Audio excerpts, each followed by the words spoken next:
दोपहर में 12 बजे से लगभग 4 घंटा से इंतजार कर रहे थे, जिनके नेतृत्व में पाकिस्तान में घुस करके ऑपरेशन सिंदूर किया गया, वैसे नायक, देश के लोकप्रिय रक्षा मंत्री, हम सबों के अभिभावक, राजपूतों के आन बान शान अभिभावक के रूप में हम गया जी के मोर्च के धरती पर, इस पावन धरा दीघा की धरती पर मैं हार्दिक अभिनंदन, स्वागत, चंदन वंदन करता हूं। मैं अब जिनके इंतजार में आप सब बैठे थे, देश के ओजस्वी तेजस्वी लोकप्रिय रक्षा मंत्री आदरणीय श्री राजनाथ सिंह जी का मैं आरसी वतन से चाहूंगा हम लोगों को संबोधित करें और उत्साहवर्धन करें। आदरणीय राजनाथ बाबू जिंदाबाद, राजनाथ बाबू जिंदाबाद, बोलिए भारत माता की, भारत माता की। बहुत बहुत धन्यवाद। इस गुरुआ विधानसभा क्षेत्र के प्रत्याशी श्री उपेंद्र प्रसाद जी दांगी, मनीष कुमार सिंह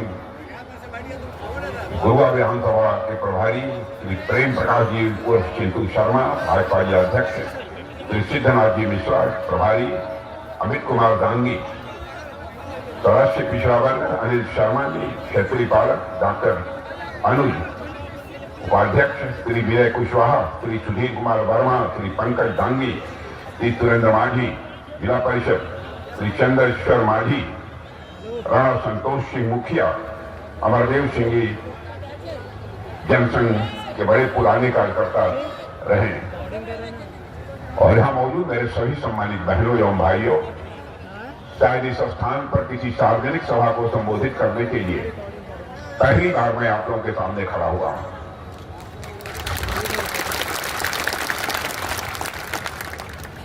और आप लोगों ने पहली बार आने के बावजूद बहुत ही गर्मजोशी के साथ स्वागत किया है, फूलों की हार पहनाकर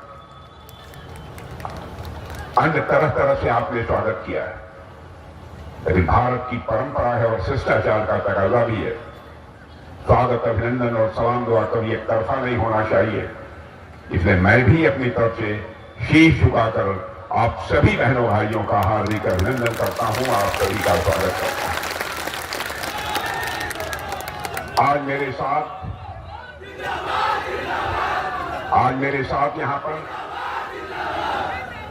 बिहार के पूर्व मुख्यमंत्री जीतन राम जी मांझी भी आने वाले, लेकिन कुछ ऐसी परिस्थितियां बनी कि चाहते हुए भी उनका यहां पर आना संभव नहीं हो पाया। तो उन्होंने कहा कि आप जाइए और आप ही संबोधित करें, अच्छा होगा, क्योंकि ऐसी परिस्थितियां हैं कि मैं जा नहीं पा रहा हूं। मैं यहां आया हूं और आपके प्रत्याशी उपेंद्र प्रसाद को पहली बार बोलते हुए मैंने सुना है, और मैं विश्वास के साथ कह सकता हूं कि आपके उपेंद्र प्रसाद दांगी चुनकर यहां से पहुंचेंगे तो आपके क्षेत्र की समस्याओं को प्रभावी तरीके से बिहार विधानसभा में आवाज देने का काम करेंगे।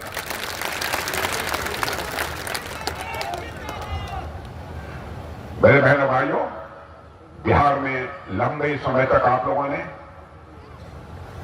आरजेडी की सरकार देखी है, आरजेडी कांग्रेस गठबंधन की सरकारों को काम करते हुए देखा है,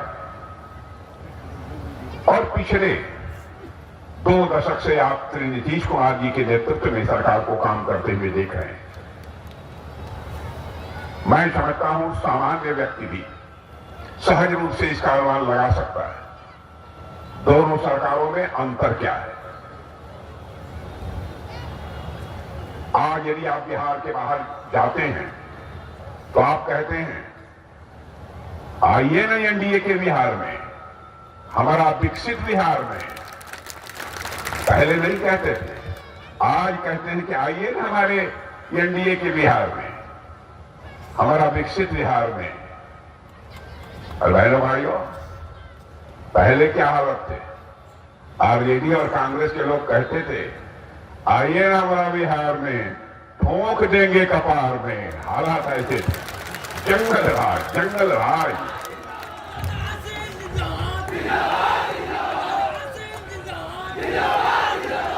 जंगल राज का माहौल इस बिहार में था। और बहन भाइयों, मैं कहना चाहता हूं आरजेडी और कांग्रेस ने पूरे हिंदुस्तान ही नहीं दुनिया के देशों में भी इस बिहार को बदनाम किया। लेकिन आज बिहार के प्रति मैं तो दुनिया के दूसरे देशों में जाता रहता हूं, लोगों का सम्मान बढ़ा है। वो जो भारतीय रहते हैं उनकी सार्वजनिक सभाओं को भी वहां संबोधित करता हूं। दुनिया के दूसरे देशों में, अमेरिका हो, रूस हो, चाइना, कोई भी। आज मैं देखता हूं बिहार के प्रति लोगों की धारणा बदली हुई है। क्या तमाशा बना रखा था लोगों ने, और आज आपसे वोट मांगते हैं, सरकार बनाने का दावा करते हैं। एक कांग्रेस के नेता हैं राहुल जी, जाति जनगणना की बात करते हैं। जाति जनगणना होनी चाहिए, इस पर किसी को कोई आपत्ति नहीं है। और कहते हैं जाति जनगणना हो जाएगी तो सभी जातियों को हम बराबर का हक देंगे। मैं एक ही सवाल पूछना चाहता हूं, सवाल तुम्हारे पास बहुत सारे हैं, लेकिन समय का अभाव होने के कारण राहुल जी से एक ही सवाल मैं पूछना चाहता हूं। मेरी बात आपको सही लगे तो ताली बजाइएगा, नहीं तो मत बजाइएगा। बहनों भाइयों, आप जाति जनगणना की बात करते हैं, होनी चाहिए, हमको भी कोई आपत्ति नहीं हो। लेकिन आप जाति जनगणना करके आप क्या करेंगे? आप कहते हैं हम पिछड़ों को हक दिलाएंगे। अब बैठ जाइए, अब बैठ जाइए। हम पिछड़ों को हक दिलाएंगे, हम दलितों को हक दिलाएंगे। मैं आपसे पूछना चाहता हूं, आप नेता विरोधी दल इस समय भारत की संसद में, तो जब नेता विरोधी दल बनने की हैसियत आपकी पार्टी बनी, तो आपने अपने स्थान पर किसी पिछड़े को अथवा किसी अनुसूचित जाति को अथवा किसी मुसलमान को आपने नेता विरोधी दल क्यों नहीं बनाया? इस सवाल का पहले आप जवाब दे लीजिए, तब उसके बाद कोई बात करिए।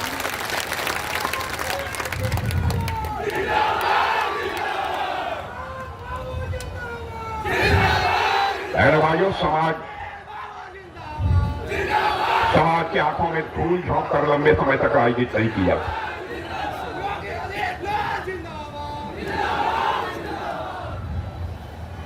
जनता से आंखें चुरा कर भी राजनीति नहीं की जा सकती। राजनीति यदि की जानी चाहिए तो जनता की आंखों में आंख डालकर राजनीति की जानी चाहिए। ये लोग ठगते हैं, धोखा देते हैं। मैं आपसे पूछना चाहता हूं, यहां जितने लोग खड़े हैं, यहां से लेकर वहां तक, मेरे बहनों भाइयों, आपका वोट चोरी हुआ है? आपका वोट चोरी हुआ है किसी का? मैं पूछना चाहता हूं। इधर के लोग हाथ उठाकर बताइए, वोट चोरी हुआ है? बार बार कोई मुद्दा नहीं है। लंबे समय तक देश की जनता की आंखों में आप धूल झोंक करें, आज भी वही काम करना चाहते हैं।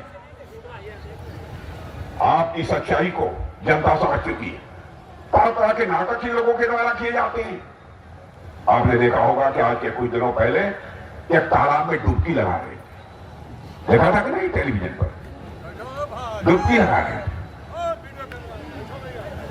मैंने कहा कि कांग्रेस की हालत अब ऐसी हो गई है कि डूबने के अलावा मेरे बहने भाइयों कोई दूसरा विकल्प नहीं बचा है उसे।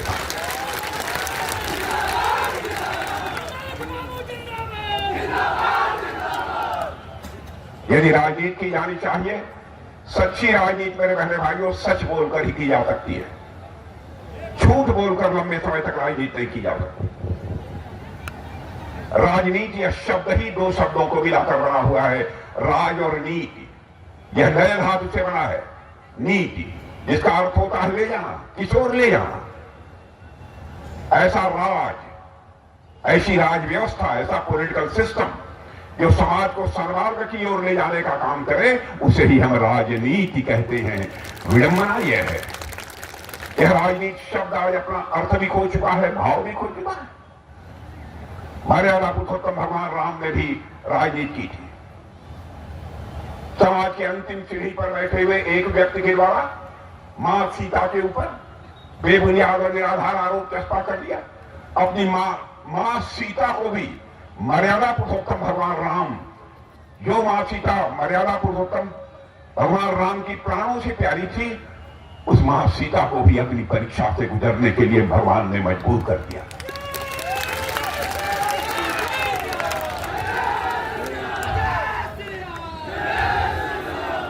मैं क्षमा करिएगा, मेरे मन में एक तड़पन है, आक्रोश है, इसलिए बोल रहा हूं। बहनों भाई, कब तक इस देश में जनता की, भोली भाली जनता की आंखों में धूल झोंक कर राजनीति की जाती है? और यह सिलसिला यदि कोई बंद कर सकता है तो कोई नेता नहीं बंद कर सकता। आप जैसे लोग ही इसे बंद कर सकते हैं। बहनों भाइयों, यदि आते हैं तो उनसे सवाल किए जाने चाहिए, पूछे जाने चाहिए। दूसरी चीज की, आपने अपने समाज सुधारक बनते हैं। आपके नाम के आगे गांधी लगा है। महात्मा गांधी ने देश को आजादी दिलाई, लेकिन महात्मा गांधी ने सत्ता स्वीकार नहीं किया, और आप तो बराबर उसी की तलाश में रहते हैं, बराबर उसी के लिए कोशिश करते हैं। मैं उनसे कहना चाहता हूं, अपने गांधी नाम की सार्थकता सिद्ध करने की कोशिश करिए।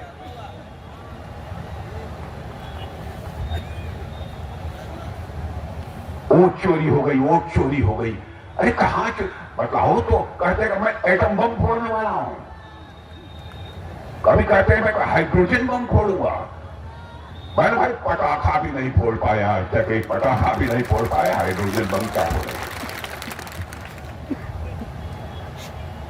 बहनों भाइयों, सबकी विश्वसनीयता, सबकी साख भारत की राजनीति में कैसी है उसे आप लोग जानते हैं।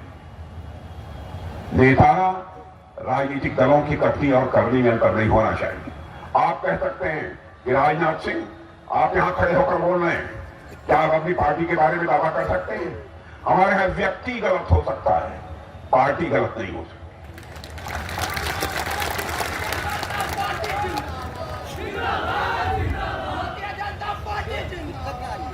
मैं याद दिलाना चाहता हूं, प्रणब अटल बिहारी वाजपेयी भारत के प्रधानमंत्री थे।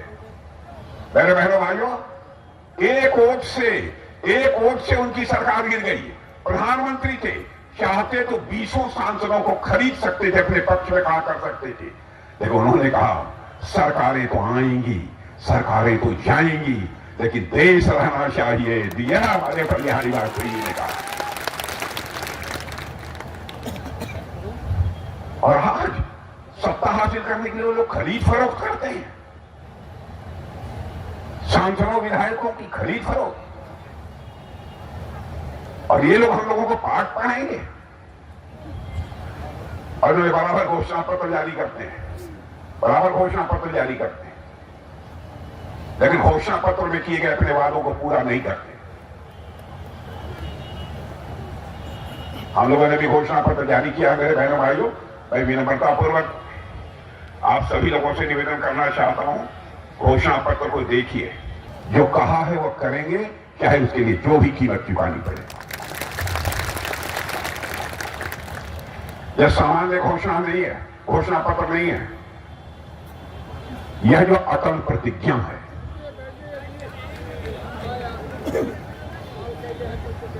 अब तक हमारी सरकार यहां रही है नीतीश जी के नेतृत्व में, आपने उसके काम को देखा है। आरजेडी और कांग्रेस की सरकार की कामों को भी आपने देखा है। ठीक है, कोई कह सकता है यह काम भी हो गया होता तो ज्यादा अच्छा है, वह काम भी हो गया होता तो ज्यादा अच्छा है, यह हो सकता है। लेकिन बहनों भाइयों, ये बात मैं दावे के साथ कह सकता हूं, कोई मां का लाल उंगली उठाकर नहीं कह सकता है कि नीतीश कुमार के दामन के ऊपर कोई भ्रष्टाचार की दाग लगी हुई है।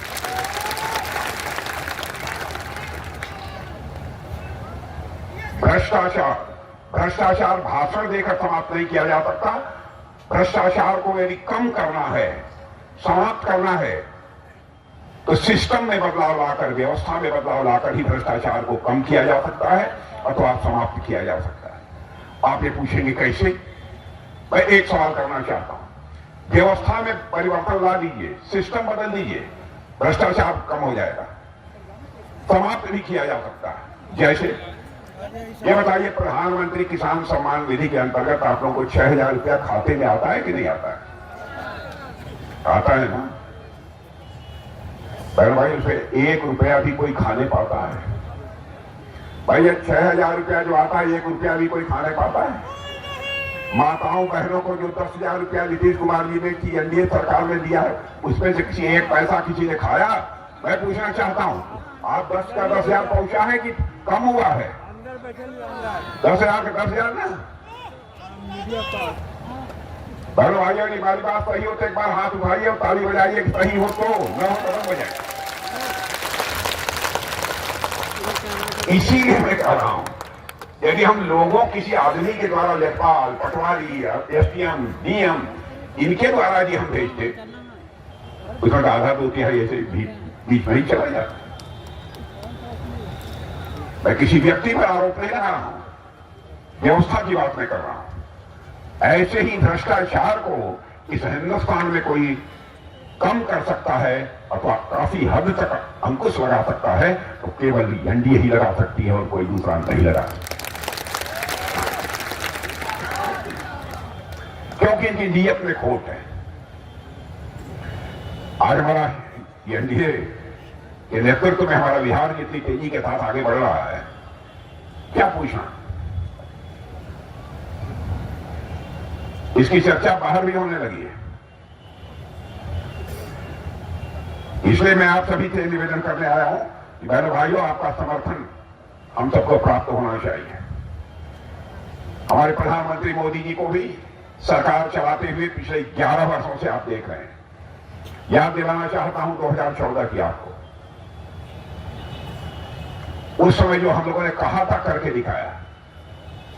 पहला चुनाव उस समय जब 2014 में पार्टी का राष्ट्रीय अध्यक्ष मैं स्वयं था, बराबर मोदी जी मुझसे कहते थे, राजनाथ जी ये जरूर देख लीजिएगा कि घोषणा पत्र में कहीं कोई ऐसी चीज ना आ जाए जिसको हम पूरा न कर पाए। मैंने कहा पूरी सावधानी बरतेंगे। 2019, 2024 में भी घोषणा पत्र बनने लगा, बार बार राजनाथ जी आप इसको जरूर दिखवा लीजिएगा।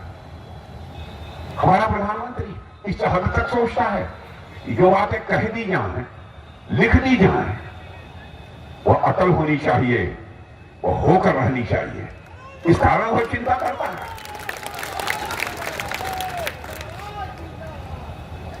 इसीलिए मैंने कहा कि हमारा यह घोषणा पत्र अटल प्रतिज्ञा है, सामान्य घोषणा पत्र नहीं है।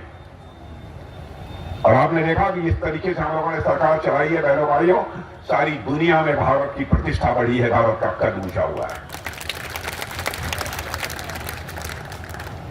पहले दुनिया के मंचों पर भारत कुछ बोलता था तो भारत की बातों को जितनी गंभीरतापूर्वक लिया जाना चाहिए नहीं लिया जाता था, लेकिन आज अंतर्राष्ट्रीय मंचों पर भारत कुछ बोलता है, चाहे कितना भी ताकतवर देश क्यों न हो, कान खोलकर सुनता है भारत बोल क्या रहा है।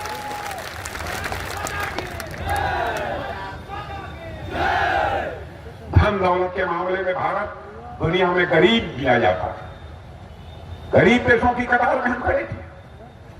करिश्मा किया है हमारे प्रधानमंत्री ने 9 वर्षों के अंदर ही। मेरे बहनों भाइयों, आज हमारा भारत जो पहले 2014 में धन दौलत के मामले में, अर्थव्यवस्था के आकार के मामले में दुनिया के देशों में 11वें स्थान पर खड़ा था, आज वह जंप लेकर 4थे स्थान पर पहुंच गया है।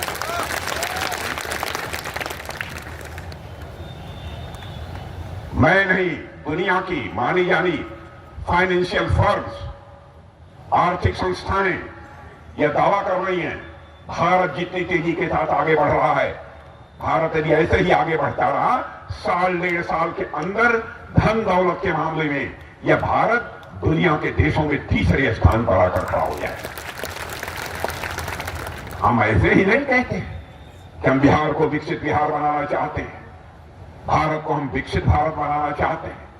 हमारे पास तर्क है, हमारे पास कार्य योजना है, प्लानिंग है, इसलिए कहते हैं। मेरे बहनों भाइयों, भारत का रक्षा मंत्री होने के नाते मैं आपको कहना चाहता हूं, भारत अब कमजोर भारत नहीं रहा है।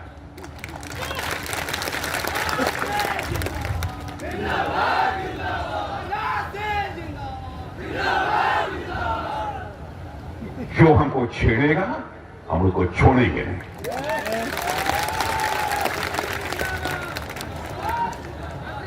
ऑपरेशन सिंदूर के दौरान आपने देख लिया हमारे सेना के जवानों के पराक्रम को।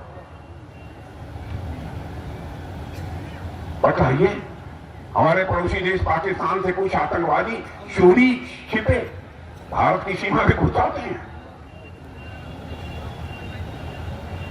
और हमारे निर्दोष ऐसे युवा जो अपनी पत्नी के साथ, अपने परिवार के साथ घूमने गए थे, धर्म पूछ पूछ पर मारा है मेरे बहनों भाइयों लोग।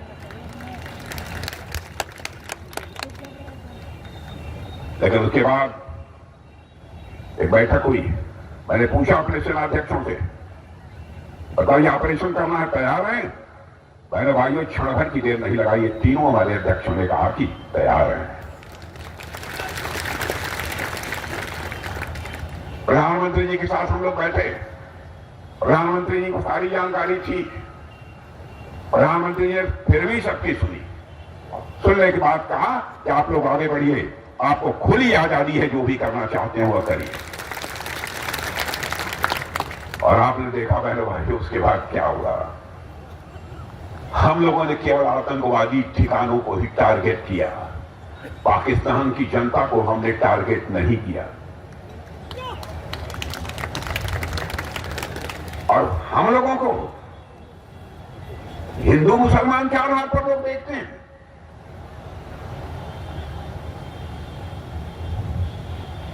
और बहनों भाइयों, 9 के 9 आतंकवादियों के ठिकाने थे, तबाह कर दिया हम लोग ने, तबाह कर दिया, बर्बाद कर दिया। कितने लोगों की मौत हुई उसके बारे में नहीं कहना चाहूंगा, लेकिन 3 फिगर से बहुत ऊपर है, बहुत ऊपर है। बहुत बहुत धन्यवाद करता हूं कि वो उनका जो जोश था, मैं सरेवा के लिए एक बार दिल से धन्यवाद करता हूं।